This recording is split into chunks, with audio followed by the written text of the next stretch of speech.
You're tuned into Recovery TV, the voice of hope, with your host, John J. Tassoni Jr. Discussions and information on addiction and mental health issues. Here's your host, John J. Tassoni Jr., with today's guest. Welcome to another edition of Recovery TV, and I'm your host, John Tassoni. Narcan, please get it at the drugstore. URI has a bunch of it. Put it in your car, put it in your purse, carry it. It saves lives. My guest today is Stacy Levin from RICARES. Welcome, Stacy, and thank you for joining us today. Thank you for having me. So, tell me about RICARES. So RICARES does a number of things. We have a recovery community center that is located in downtown Providence on Mathewson Street, right by Kennedy Plaza and across the street from Mathewson Street Church. That offers recovery meeting and recovery-based meetings and recovery coaching Monday through Friday from 9 to 4. We are also Rhode Island's only independent recovery community organization, so we are really into advocacy and advocating for policy change in Rhode Island on behalf of the recovery community. And we hold monthly advocacy meetings, which everyone is welcome to attend, and they are the third Thursday of the month, I believe. And then my responsibility is overseeing the Recovery House grant, or the Recovery House contract, and so I help owner-operators open and get certified new recovery houses, and then I work with people who are living in recovery houses who are, having challenges, and kind of help them navigate those challenges to have a better experience. What about transition out of recovery houses? You help with that? Not really. We're in such a crazy housing crisis right now. I haven't really had a lot of people transition out of recovery houses just because there aren't a lot of options. And I think that's, a really big issue right now is that, recovery housing is great. But there comes a point where I think people are ready to some people get to the point where they're ready to take that next step and move out or move into a lower level. Right. And that doesn't really exist. And housing is so expensive that people can't really make that transition. So your job would be, and correct me if I'm wrong, you would go into a recovery house, do an inspection, correct?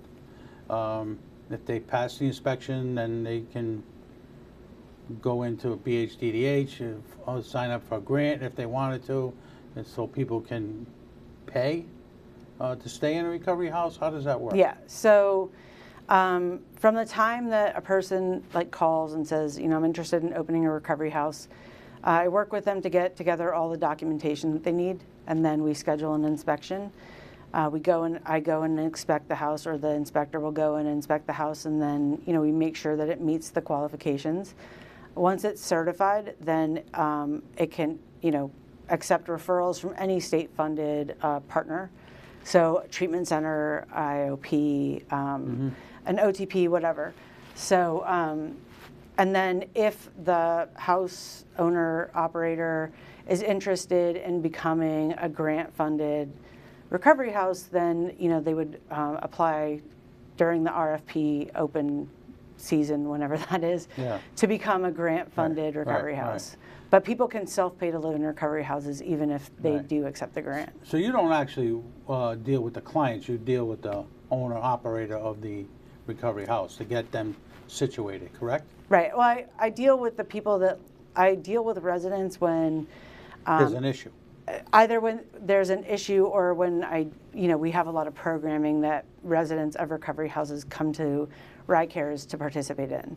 Okay. I would say probably the majority of the people that RICARES serves are either folks that kind of congregate in downtown Providence or are residents of recovery houses. So if somebody wanted to open up a recovery house, they would contact RICARES. Yes. And sit down with you and go through all the paperwork on how to do it and when to do it? Yeah. Okay. And that sounds good to me. Yeah. That sounds good to me. It's really an easy process. So other than that job, my understanding is that you do a lot of outreach work.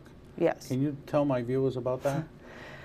So I, work to partner with other organizations that are having community events. Like recently, we tabled at oh God, I can't remember what it is, what it's called. But there was like a labor union that did a health fair, and so we tabled at that health fair and distributed naloxone and other resources for people and shared information about RICARES, and we also just do a bunch of events like that, and just ensure that people know that these resources are available, and what meetings we offer, what coaching kind of stuff we have available to people. It's all very important stuff to make sure that everybody knows what RICARE does and what RICARE doesn't do, because it's very frustrating if they come into a place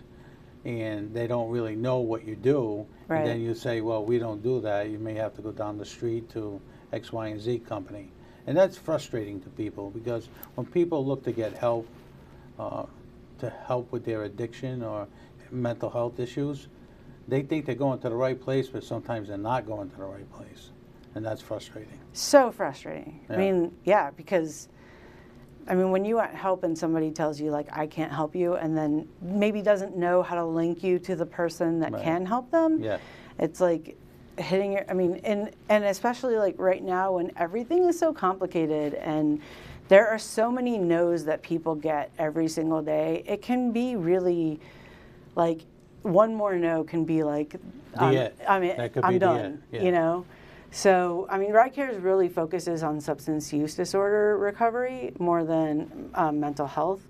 We do a lot of warm handoffs to agencies that do more mental health, recovery or support services, but we really, specialize in recovery coaching for, addiction. Yeah. So what is a warm handoff, so my viewers will know what that is? So if somebody came in and they were dealing with an issue that we don't really, we're not really qualified to handle, we would, call somebody that could and probably take them to that place and introduce them to the person that's going to help them. Right. So that it's not just like, oh, here's a phone number, call them. Yeah.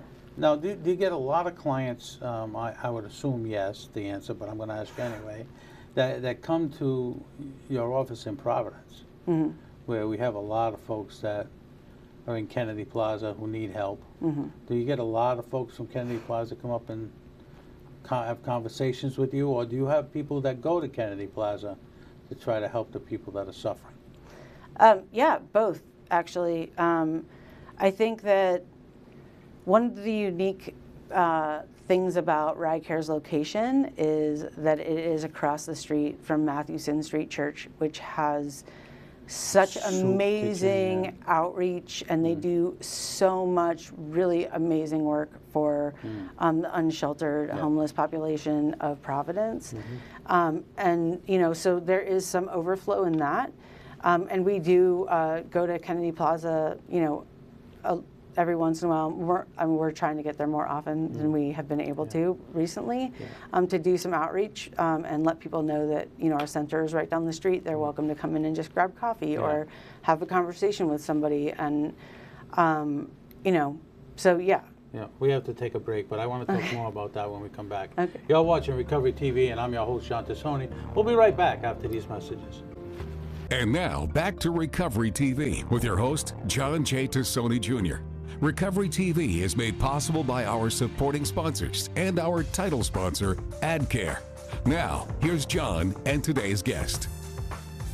Welcome back to Recovery TV, and I'm your host, John Tassoni. Stacy Levin is in our house, and Stacy's with the RICARES of Rhode Island. So, Stacy, welcome, and thank you for joining us, and thank you for the work that you do. Thank you. With recovery housing. But I want to get back to Kennedy Plaza. Obviously, the state has had numerous issues with the folks at Kennedy Plaza. Are we going to move the bus? We're not going to move the bus. We're going to move the bus. We're not going to move the bus. But it seems the folks that have issues congregate down there. I've talked to the police. They run around with Narcan in their bicycles that they use. Your organization has a bunch of Narcan in the city. Matheson Street Church has a bunch of Narcan. But tell me about Ride Cares and trying to infiltrate into Kennedy Plaza to get more people help. And I know that you do outreach. Mm-hmm. I know you probably can't do it every day because this recovery housing thing is taking up a lot of your time. But how do you go into a community like Kennedy Plaza, and I'll use that as an example, to help? Because a lot of the folks that are down there are standoffish. Mm-hmm. I don't want any help. I don't need any help. But they do need help. Well, I think there are a number of organizations that are doing great work in Kennedy Plaza, Yep. like Project Weber Renew, and I know that the Anchor More team is in Kennedy Plaza a lot as well. And I think that the best way to get people help is, or first of all, is to respect whether or not they need it and B, want it. Right. But really to recognize and honor their humanity, and develop a relationship with people. I mean, if you just walk up to somebody and say like, "Hey, do you want help?" They're probably going to look at you like you're crazy. Right. So start Right. with like, "Hey, how's it going? It's really cold outside. Would you like some hand warmers and some gloves? How about a granola bar and some water? Do you want to like chat? No? Okay, cool. Maybe I'll see you tomorrow. Hey, how's it going? You look a You little gotta try hungry. to Like, earn their. but just and just know that, I mean, it's a hard world to live in right now. Yeah. I mean, it's hard for me, and I live a pretty comfortable life, but it's a hard world to live in right now, and like everybody is struggling some way, and just being kind and honoring a person's humanity and letting them know that like regardless of what they are doing or who they are or what choices they're making, that like you respect that they are a human being and that you care about them and that you want them to be like, you want their quality of life to be better, whatever better is, Right. like that. I mean, if I ruled the world, we would have everybody in housing, and we would have a safe, regulated drug supply, and we wouldn't be losing people by the hundreds, but I don't rule the world, unfortunately. I mean, I got solutions, but they're probably way more expensive than they think they are. But, I mean, yeah. People aren't problems to fix. People are people that need somebody to care about them. So you start with caring about them. It doesn't hurt to have solutions. It hurts when people don't want to hear about solutions. And people want to think that everyone has the same answer. But there's multiple answers to multiple questions and problems. Not everyone's got the right answer. Not everyone's got the wrong answer. But if you sit down as a group and have a discussion about it, some way, somehow, when you come out of the meeting or the huddle, you're going to find a solution to a problem. I always said that when I was in the legislature. You get people in the room, lock the door, and say nobody's leaving until we get a solution to the problem. And sometimes it works and sometimes it doesn't. But, there's a lot of people in Kennedy Plaza who have multiple issues going on. Multiple. Yeah, I mean, I think if you want to help people, like, honestly, the first step is getting them housed. Right. Like, it's really challenging, and I say this as a person with experience, like lived experience with, substance use and mental health struggles and, being homeless. It was really hard to, like, try to even take the first step knowing that I was sleeping behind a dumpster in the freezing cold. Because, like, the first step is not sleeping behind the dumpster in the freezing cold. Right. Then I can figure everything else out, or at least like start to look at how I'm going to figure everything else out. So, housing, case management, we'll fix the rest. I have to tell you, I give you a lot of credit. We didn't have this discussion before you came on about you and how you got to where you are today. But you indicated a few things to me just now. But I give you a lot of credit to getting out from behind that dumpster and become a productive citizen and trying to help people that are in the position that you were in years ago. Mm-hmm. You know, so I give you a lot of credit for doing that, because it's very easy to throw your hands up and say, that's it, I'm not doing it. I'm not doing it. I'm just gonna do what I'm doing now. And a lot of times people freeze to death. A lot of times people overdose. I mean, I go to a lot of wakes that I don't want to. Mm-hmm. I go to a lot of wakes where I see families ripped apart by who is in the casket. Whether it's a 30-year-old, whether it's a 35-year-old, or it's an 80-year-old. You know, and it's heart-wrenching. Sometimes people don't see the way out because they're too entangled on what their situation is. But if they meet someone like you that can open the door and say, hey, listen, you can come over here, you can get a warm meal over here, we can get you something over here, well, let's try it and see if it works. So what I'm going to do right now is I'm going to go to break, because I have to try it because I got to pay the bills. You're watching Recovery TV, and I'm your host, John Tassoni. We'll be right back after these messages. And now, back to Recovery TV with your host, John J. Tassoni Jr. Recovery TV is made possible by our supporting sponsors and our title sponsor, AdCare. Now, here's John and today's guest. Welcome back to Recovery TV, and I'm your host, John Tassoni. Stacy Levin is in the house today, and she's with the RICARES. So, Stacy, thank you for joining us today. I really appreciate you coming on, and I know it's something new. But I also know that during the recovery rally, I saw you on the big stage, and you got an award. So let's talk about your award. Okay. Not that I'm trying to embarrass you. I just, you deserve it. Thank you. Yeah, I was very surprised. I'm very grateful. I mean, I moved here at kind of at the tail end of COVID lockdown, Mm-hmm. and so to know that that I have given back as much as Rhode Island has given me, meant a lot to me. Yeah, you've done a lot in a very short period of time for Rhode Islanders, and on behalf of Recovery TV, I want to thank you for that. You really did deserve the award. You've been in recovery for 14 years, and I congratulate you on that. Thank you. So there's a lot of people that sit in that seat that tell me that there is hope in recovery. And that's why I used it as a tagline. I'm not in recovery. I just want to help people become productive citizens again, and to be great parents and great brothers and sisters and mothers and fathers. But to sit with someone of your stature, and I know you're going to laugh, but it really means a lot to the show.